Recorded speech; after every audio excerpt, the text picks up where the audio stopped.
Matagal nang suliranin ng bansa ang smuggling. Panahon pa raw ng ating mga ninuno ay nangyayari na iyan sa pag-asang makaungos sa kita ang gumagawa ng mga ganitong pandarambong. Kaya naman para lalong maprotektahan ang kapakanan ng suplay ng bayan at mapalago ang kaba ng bayan, doble kilos ang pamahalaan para masawata ito. Para sa detalye, balitaan mo kami, Benj Bondok. Butil ng buhay. Ganito mailalarawan ang bigas. Kaya naman para sa ating mga Pilipino, kahit walang ulam, mahalagang laging may nakaimbak na bigas sa mga tahanan. Kaya naman hindi nakapagtataka ang pag-alsa ng issue ng rice smuggling sa bansa. Mutang ang pangalan ng negosyanteng si Davidson Bangayan o David Tan na itinuturong utak sa naturang gawain. Ngunit lingid sa kaalaman ng karamihan, higit sa mga investigasyon at usapin, inilalagay ng smuggling ang sektor ng agrikultura at ang kaba ng bayan sa balag ng alanganin.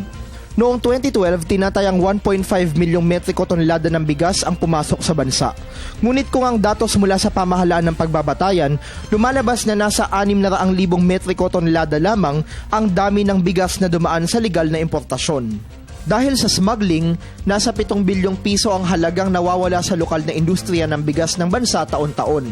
Isa rin ang smuggling sa mga pangunahing dahilan ng mababang performance ng sektor ng agrikultura ng bansa.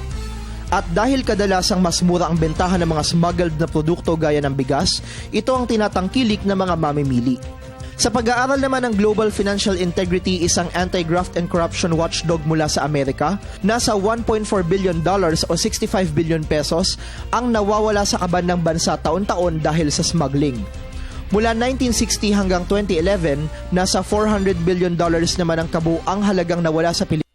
Dulot ng talamak na puslitan ng kalakal kung saan mula 2009 hanggang 2011, kapansin-pansin ang pagtaas ng mga estadistika. Ang pamahalaan patuloy ang pagsisikap upang sugpuin ang smuggling sa bansa. Kaugnay nito, ipinatupad ng Bureau of Customs ang balasahan sa mga customs officials sa iba't ibang puerto sa bansa upang maiwasan ang sabwatan na ugat ng katiwalian sa ahensya. Mula 2010, nasa 157 na kaso na ang isinampa ng BOC laban sa mga hinihinalang sangkot sa rice smuggling sa ilalim ng programang Run After the Smugglers o RATS. Kinansela rin ito ang import accreditation ng mga rice importers na napatunayang walang sapat na kakayahan upang mag-angkat ng bigas.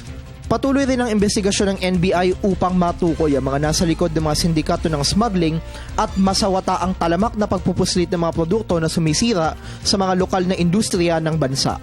Para sa Telebisyon ng Bayan, Benj Bondok.